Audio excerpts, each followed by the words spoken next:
Story title: The Place Where Peace Lives. Welcome back to Inspire Talks by RK.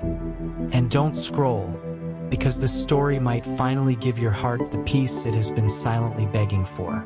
There was once a man named Ethan Carter, known to everyone as the guy who had everything. A big house, a successful career, shiny cars, expensive vacations, fancy suits.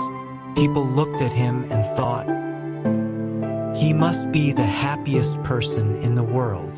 But no one knew the truth. Every night, when the world slept, Ethan lay awake, tired, anxious, drowning in thoughts. He had money but not peace. He had status but not rest. He had success but not himself. The louder his life became, the quieter his heart felt. One day, he reached his breaking point. After a long, exhausting meeting, he sat alone in his office and said to himself, "Why does everything I dreamed of still feel empty?" He decided to take a break. Not a vacation, not a party, a pause. He packed a small bag and drove without a plan, without a direction, just away. Hours passed and the city disappeared behind him. He reached a small village surrounded by mountains. No traffic, no noise, no deadlines, just a slow world that didn't chase anything. Ethan booked a small cottage run by an old man named Mr. Rowan, the kind of person whose eyes looked tired but peaceful, as if life had punched him many times, and yet he had learned how to breathe. That night, Ethan couldn't sleep. The silence felt strange, almost scary, because he wasn't used to hearing his own thoughts. The next morning, Mr. Rowan asked him gently, "You look restless. What are you searching for?" Ethan replied, "Peace. I want peace." The old man smiled and said, "Then come with me tomorrow morning." The next day, before sunrise, they walked up a hill overlooking the entire valley. The wind was soft, the birds just waking up, the world slowly opening its eyes. They sat on the grass without speaking. Minutes turned into an hour. Ethan grew uncomfortable and finally asked, "Sir, what are we doing?" Mr. Rowan replied, "Listening." "Listening to what?" "To life. Look around. Nothing here is rushing. Nothing is trying to be better than anything else. Everything simply is. That's why it is peaceful." Ethan stared at the valley, and something inside him cracked open. He asked the old man, "How do I take this peace back with me?" Mr. Rowan took a deep breath and said words Ethan never forgot.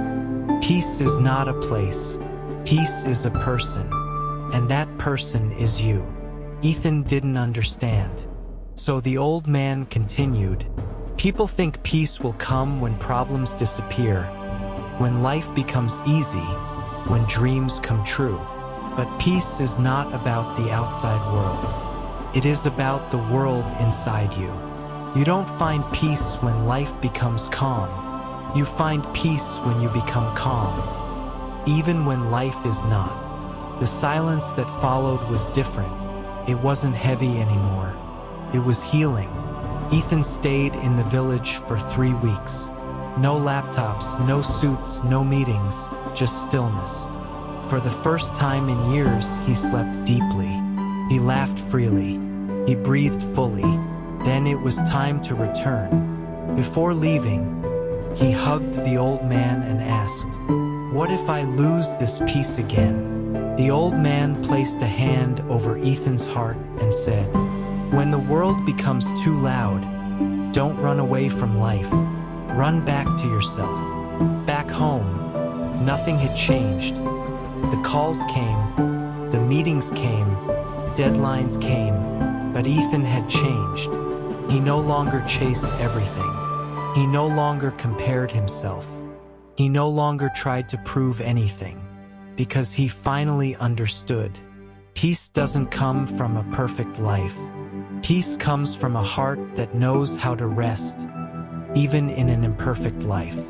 Sometimes he still goes to the rooftop late at night, sits quietly, looks at the sky and smiles, not because life is easy, but because he has learned how to be gentle with himself. And every time someone asks him how he stays so calm now, he replies, "I stopped searching for peace in people, places, and achievements, and I started searching for it in me." White medium star moral of the story: peace is not hiding somewhere outside. It is inside you, waiting for the moment you stop fighting with life and start living with it. The day you learn to protect your inner calm, nothing in the world can destroy you. Your feedback helps me get better. Did anything feel off or could be improved? Let me know in the comments. This is Inspire Talks, and remember, peace doesn't arrive when life becomes easier. It arrives when you become kinder to yourself. If this story touched your heart, then let your finger do one small thing: hit that like button. And if you want to walk with me in more such journeys, then subscribe. Our next story might just find you before you find it. Thanks for watching. Love you. Bye-bye.